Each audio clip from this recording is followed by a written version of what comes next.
I came home and found my stuff dumped on the lawn by my wife and her parents, telling me to get off her house. But I had bought the place long before I met her, so I called the police and they got dumped out instead. I'm a 35-year-old male desk worker for an IT firm specializing in financial systems protection. For the last decade, I've been grinding, working 60-plus hour weeks, sacrificing my 20s.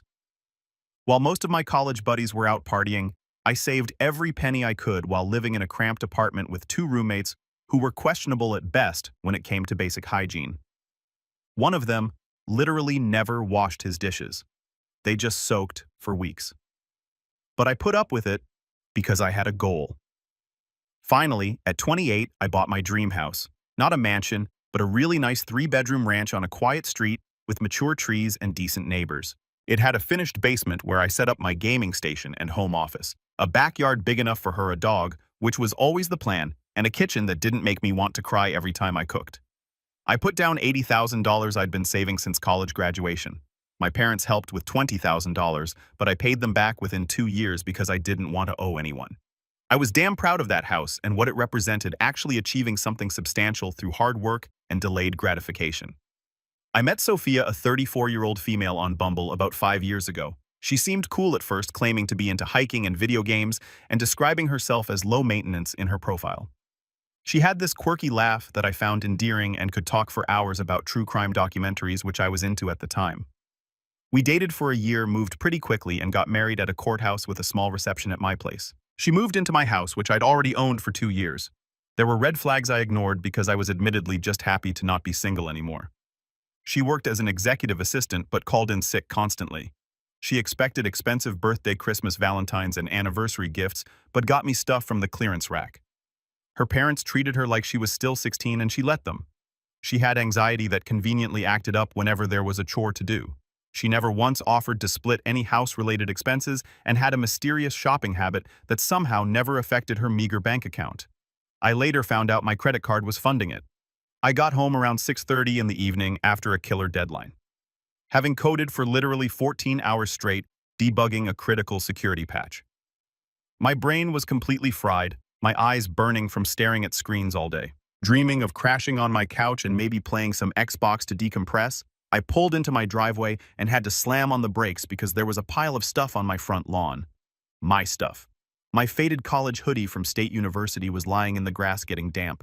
My $4,000 vinyl collection, which I've been meticulously building since high school, was spilling out of a box, some records exposed to the elements. My gaming accessories, books, clothes, even that stupid ceramic owl Sophia gave me for our anniversary. Bought with my credit card, as I later discovered was sitting crooked on top of the pile. There they were, the in-laws from hell. Cheryl, 62, and Gary, 65, both standing there with smug looks on their faces like they just won the lottery.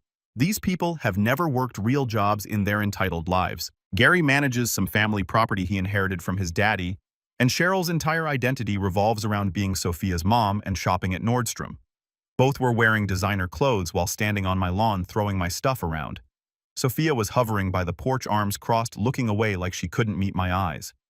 Her body language was a weird mix of defiant and nervous, like someone who knows they're doing something terrible but has convinced themselves they're justified. Before I even got my car door open, Cheryl started in with that shrieking voice of hers that sounds like a nail gun hitting sheet metal. There he is. Finally, the worthless bum. This from a woman who once told me at Thanksgiving that real men buy their wives Tiffany bracelets just because in that my job in computer stuff wasn't impressive, because anyone can do that nowadays. I felt a weird calm come over me, like deep sea pressure or something. A strange clarity when everything suddenly makes perfect sense. I got out slowly, not rushing. Gary puffed up his chest like he always does when he's trying to intimidate someone. The dude's been living off his daddy's money his whole life but acts like he's some self-made titan of industry. He has these business cards that say entrepreneur investor, but I've never actually seen him do either of those things. Okay, Ethan, this isn't working. He barked at me using his "I'm talking to the waitstaff who brought me the wrong appetizer" voice. Get out, we're changing the locks tomorrow. This is Sophia's house now. Our daughter deserves stability, security. Not well, you. He waved his hand dismissively like I was garbage that had blown onto his property. Like the guy who works 60+ hours a week to pay for everything is the problem. Sophia finally spoke up, her voice all quiet and thin, using that baby girl tone she uses when she wants something expensive. Ethan, it's over. I told you things weren't right. Mom and Dad agree. It's just better if you leave my house. My house. The one I bought with my down payment 5 years before I even swiped right on her profile. The one where only my name is on the deed and mortgage and everything. The one I'd spent thousands renovating little by little. New water heater fixing the deck, replacing the ancient dishwasher. All while she complained that we weren't prioritizing the cosmetic updates she wanted for her Instagram photos. Her parents had maybe visited 4 times before she moved in, always acting like they were doing me some huge favor by gracing me with their presence, always making comments about how I should really upgrade. The countertops are asking, when are you getting a pool put in, never offering to chip in, of course. One time Gary actually said, when Sophia fully moves in, we should talk about proper window treatments for this place. Like I was living in some kind of unfinished construction site instead of a perfectly nice home. And now suddenly it's Sophia's house. The mental gymnastics were Olympic level. Cheryl came at me finger-stabbing the air, her fancy manicure glinting in the evening sun. She had this self-righteous look on her face like she was delivering divine judgment. You heard her. Get out. You aren't welcome here, you worthless bum. This is our daughter's house now. Then she kicked one of my boxes for emphasis. My old Psychology 101 textbook skidded across the wet grass, landing in a puddle from the morning's rain. That's when the absurdity hit me. I started laughing, not a chuckle, but a full-blown, slightly manic laugh that surprised even me. It echoed in the quiet street. Here was this 62-year-old woman who I'd watched drop $600 on lunch without blinking, kicking my college textbook around like she was some tough enforcer in a bad mob movie. Cheryl's jaw literally dropped. Gary blinked stupidly. Sophia flinched like I'd screamed at her. My house! I choked out, wiping my eye. Sophia's house. Wow. Did I miss the closing? Was there a memo? Because last I checked, I'm the only one who's paid a single penny toward this mortgage. I'm the only name on the deed. I've never seen any of you write a check for property taxes or insurance or repairs. The neighbors across the street had come out onto their porch watching the show. Don't you dare mock us, Gary blustered, puffing up again. His Rolex, a real one, sadly glinted as he gesticulated wildly. This is only fair. Sophia dedicated years to you. She deserves this house for everything she's put up with. Put up with what I asked. My face getting hot, but my voice steady. My stable job paying all the bills, the vacations I funded, the $4,000 handbag I bought her for her birthday that she used twice before deciding it was last season. Cheryl jumped in, her voice rising to a pitch that probably disrupted satellite signals. You clearly don't appreciate her. You work constantly. You're never home. We're stepping in to ensure she has what she deserves. Right, I said, the laughter gone, replaced by ice in my veins. I pulled out my phone. What are you doing? Sophia asked, panic flashing in her eyes. For the first time, she looked unsure of herself. Calling the folks who handle property disputes, I said evenly. Trespassing specifically, you know, the police. I'd never called the cops in my life, but this was beyond ridiculous. Don't you dare! Cheryl shrieked, her voice hitting a note that probably disturbed bats in the next county. This is a family matter. We don't need to involve outsiders. Not when you're on my property throwing my stuff around, I replied, dialing 911. Not when you're trying to illegally evict me from a house that I own outright with no legal claim whatsoever. That's actually a crime, by the way. Sophia started to cry. Those practiced tears that always appeared the moment she wasn't getting her way. The same tears that came out when I said we couldn't afford a $3,000 purse, or when I suggested she might want to contribute to our joint savings account once in a while. Ethan, please don't do this. We can talk about it. I just need some space right now. And Mom and Dad thought they could steal my house. I finished for her. Yeah, I gathered that part. As I explained the situation to the dispatcher, I watched Gary whispering urgently to Cheryl, whose face was turning an alarming shade of red. Sophia just stood there, probably realizing that her master plan was falling apart before her eyes. The neighbors were outright staring now. Mrs. Peterson from next door had come outside with her phone possibly recording. Great. This would be all over the neighborhood Facebook group by morning. I calmly gave my address, stated there were 3 individuals trespassing, refusing to leave, who had moved my belongings onto the lawn and were claiming ownership of my home.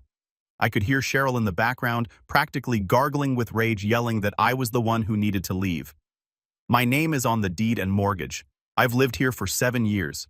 They're trying to illegally evict me, I explained to the dispatcher, who sounded like she'd heard it all before. Gary started toward me, his face turning purple under his expensive haircut. He was muttering something about talking some sense into me. Gary, I wouldn't, I warned, holding up my free hand. Stay there. Adding assault to the mix won't look good for you. He hesitated, then stopped. Gary's whole tough guy act falls apart the second there might be actual consequences. He's used to bullying people with his money and connections, not facing real repercussions. Sophia looked genuinely panicked now. Not sad, not upset, but panicked, like someone whose scheme was rapidly falling apart. Ethan, please hang up. Just go stay with your brother Ryan for a few days. We can talk later. I promise we'll work something out. Talk about what Sophia.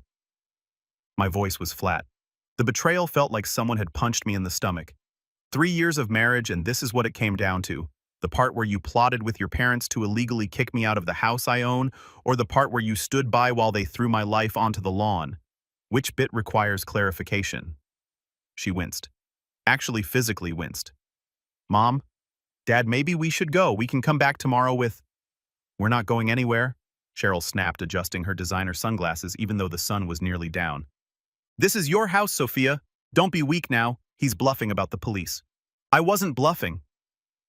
The flashing lights arrived quickly. 2 cars, 4 officers. Our neighborhood isn't exactly high crime, so I guess they were bored. They took in the scene, me by my car, my possessions scattered across the lawn, the trio near the porch. They separated us.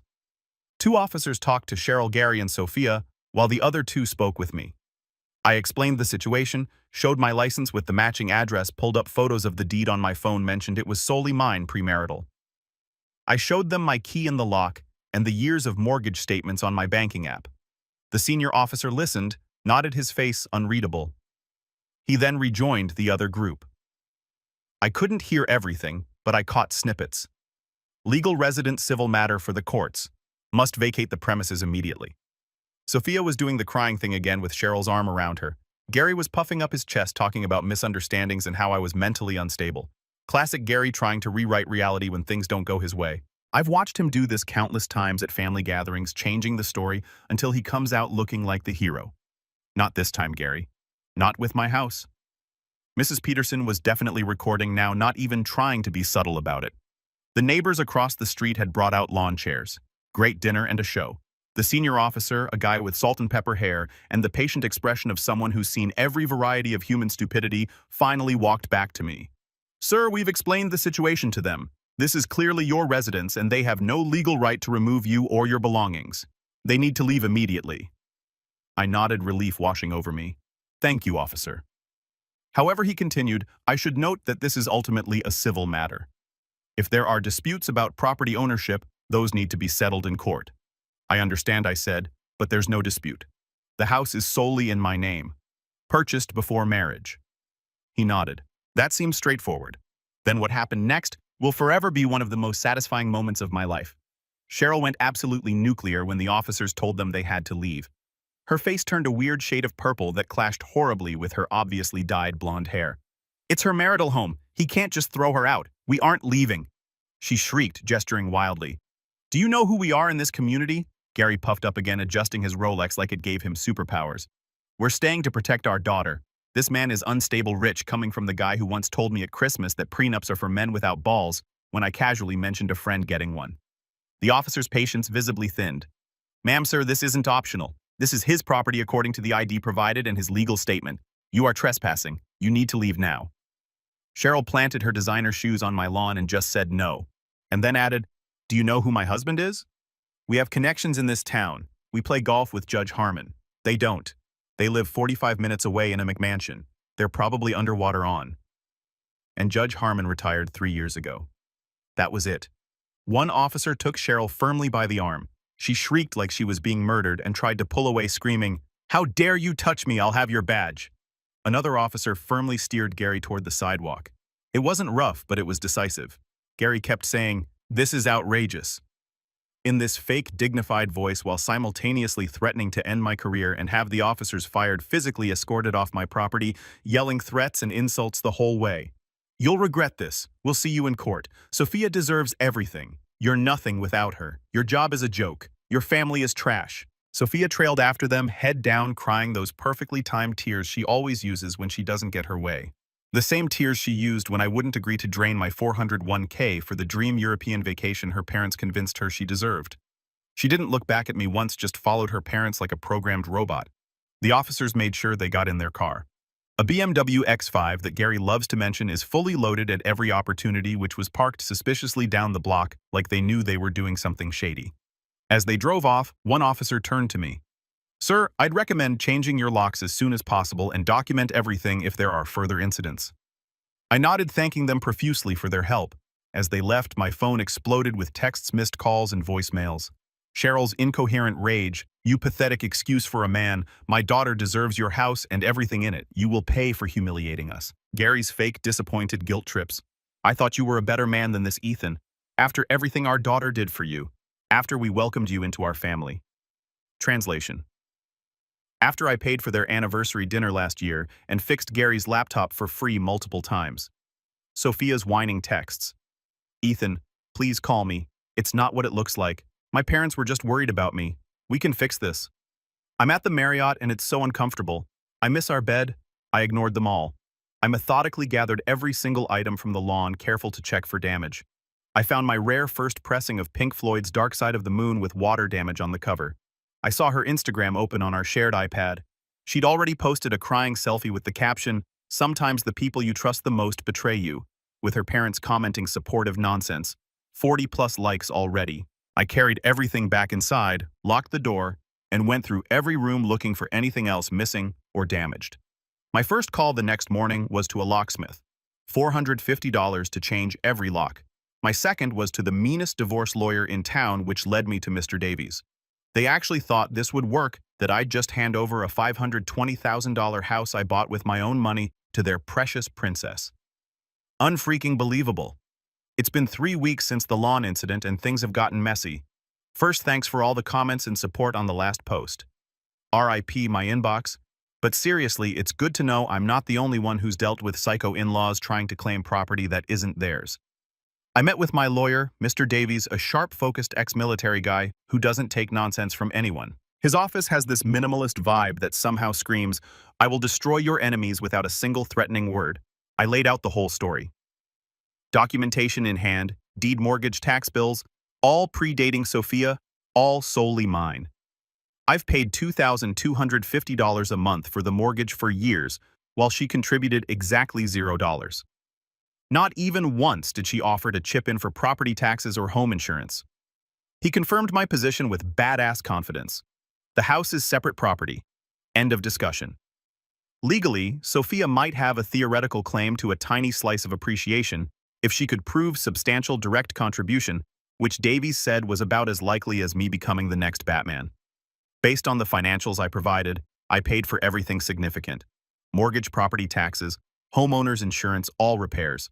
When the water heater died, that was my $1,300. When we needed a new refrigerator, that was my $2,200. It cost me a $5,000 retainer, but watching Davey start planning the legal smackdown was worth every penny. The man literally took notes in what looked like military shorthand, occasionally nodding with a slight predatory smile.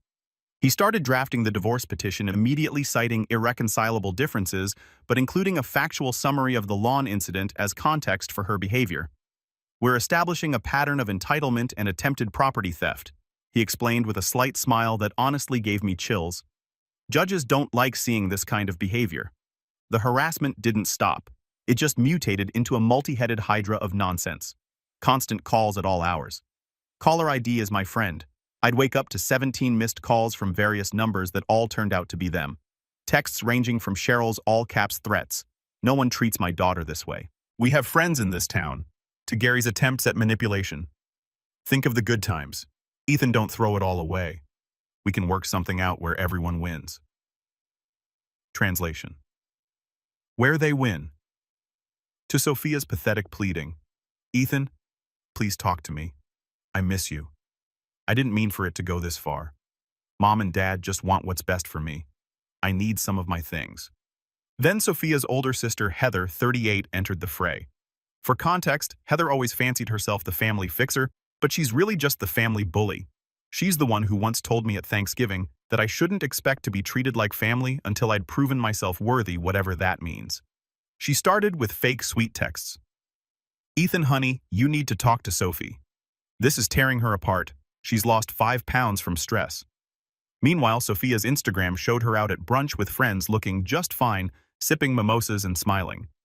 When I ignored those, the claws came out. Angry voicemails, you gutless coward. Answer the phone. Who do you think you are? Do you know what this is doing to my parents? They're devastated. Sophia is a wreck. You always were selfish, but this is a new low, even for you. Then the doorbell started ringing one evening while I was on a work call about a critical security patch. Non-stop ding-dong, ding-dong. I checked the video doorbell.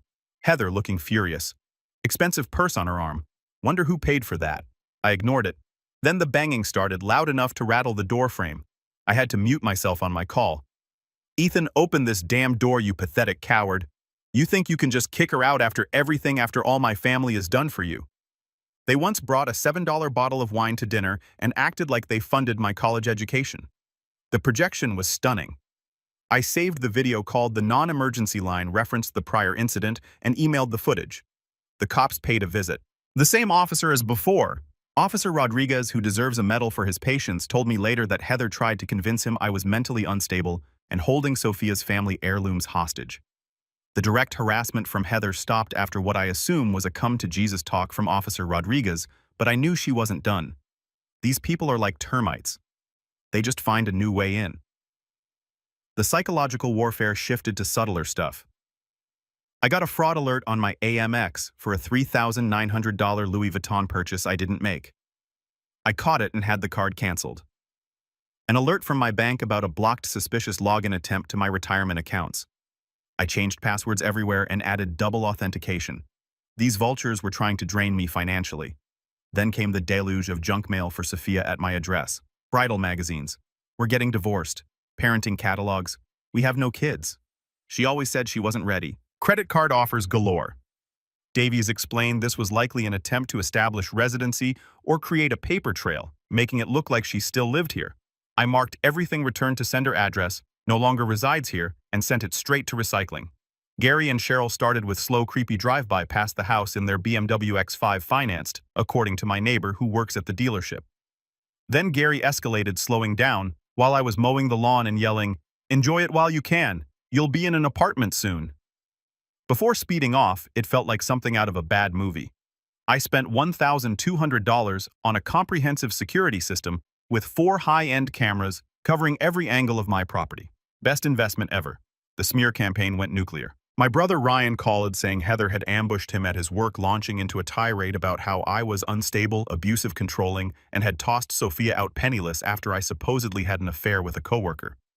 Ryan not only knows me, but has seen firsthand how Sophia would drain my accounts for girls' trips to Vegas, then cry when I asked for receipts. He shut Heather down with, "I've watched your sister spend his money for years while contributing nothing, so forgive me if I don't believe a word you're saying. They're clearly trying to poison anyone who might support me." I got a text from Megan, Sophia's cousin, who's quietly sympathetic because Sophia once stole her boyfriend. That blew my mind. At a family dinner 3 weeks before the lawn incident, Cheryl was cornering relatives, boasting about how they were taking care of things and ensuring Sophia got the house she deserved. Direct quote, "Ethan doesn't realize it yet, but that house will be Sophia's by summer." When Gary has it all planned out, the pre-planning was confirmed. This was a calculated attack from the beginning. Sophia hired the most ambulance-chasing divorce attorney in town. Her online reviews literally include complaints about inflated bills. She sent a formal demand letter to Davies asking for 80% of the house's current value, $520,000, so $416,000 to her $7,800 per month in spousal support, more than I actually make after taxes. All furniture in the house, including stuff I owned before marriage. My car, which is paid off unlike hers. My retirement account's worth about $180,000, which I've been building since before I met her, and for me to pay her legal fees already at $15,000 apparently. The balls on these people, just astronomical levels of entitlement. Davies' response was ice cold. He didn't just send a letter. He called a meeting with her lawyer, recorded it with permission, and systematically dismantled every claim while citing relevant case law. He reiterated the house's non-negotiable separate property status, CC. The deed again referenced the police reports regarding the eviction attempt and Heather's harassment, and stated spousal support was a non-starter given her conduct and our short marriage. The best part, Davies had done his homework. He pulled Sophia's credit report legal during divorce proceedings and found she had opened 3 new credit cards in the 2 months before the lawn incident, maxed them all out $37,000 total, and made minimum payments from our joint account. He presented evidence that she had been planning this for months, systematically draining shared resources while plotting to take my separate property. This pattern of financial behavior, Davies told her lawyer, will be presented to the court as evidence of premeditated attempts to defraud Mr. My Last Name prior to a planned attempt to seize his separate property. Her lawyer's face apparently went white. Davies agreed to discuss the division of actual marital assets, like the joint savings, but only after the house issue was formally dropped, and we had a full accounting of where that $37,000 credit card debt went. I blocked all their numbers. All communication comes via lawyers now. This is stressful, not going to lie. There are nights I don't sleep well staring at the ceiling, wondering how someone I shared a bed with for 3 years could do this. But every ridiculous demand, every failed stunt just steals my resolve. They thought I'd crumble. Big mistake. They thought they were dealing with some pushover who'd give up his home to avoid conflict. Instead, they found out I'm the kind of guy who will spend his last dollar making sure justice is served. And guys, it's about to be served hot. Grab some popcorn for this one. It's done. Finally, completely officially done. The divorce decree is finalized. And the consequences for Team Gold Digger are biblical. The last couple of months were a legal circus, but Davies, my lawyer, was worth every penny of his $375 per hour rate. Heather, Sophia's sister, after being shut down by my work's HR for sending harassing emails claiming I was emotionally abusive, which Davies documented, tried one last stunt, a fake Instagram profile using my name and pictures, posting racist crap, and DM our mutual friends saying I was on drugs. It caused a brief headache. I had to explain it to my boss when a screenshot circulated, but it was clumsy and obvious. Davies sent a cease and desist with a threat of criminal charges for identity theft. We reported the profile. It got nuked. That seemed to finally silence Heather. Cheryl and Gary kept up their pity tour, telling anyone who would listen that I was financially abusing their daughter by not giving her my house. But it lost steam when people realized these so-called upstanding citizens were basically trying to commit real estate fraud. Their narrative of the abusive husband kicking out poor Sophia just didn't stick once. Mutual friends saw the police body cam footage of them being escorted off my property. Yeah, Davies subpoenaed that absolute boss move. The legal process crawled with Sophia's lawyer, some ambulance chaser. Gary found filing motion after motion requests for discovery where Sophia couldn't produce a single document proving financial contribution to the house. Scheduling conferences, her lawyer kept trying to push for mediation focused on the house.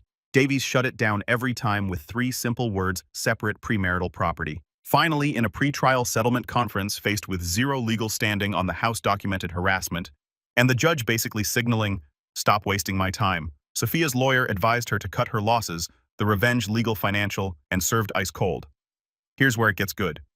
The divorce decree was brutally simple, and exactly what Davies predicted from the start. To the house confirmed 100% my separate premarital property. No equity split, no buyout off the table, and spousal support denied. Justification cited short marriage duration and documented misconduct.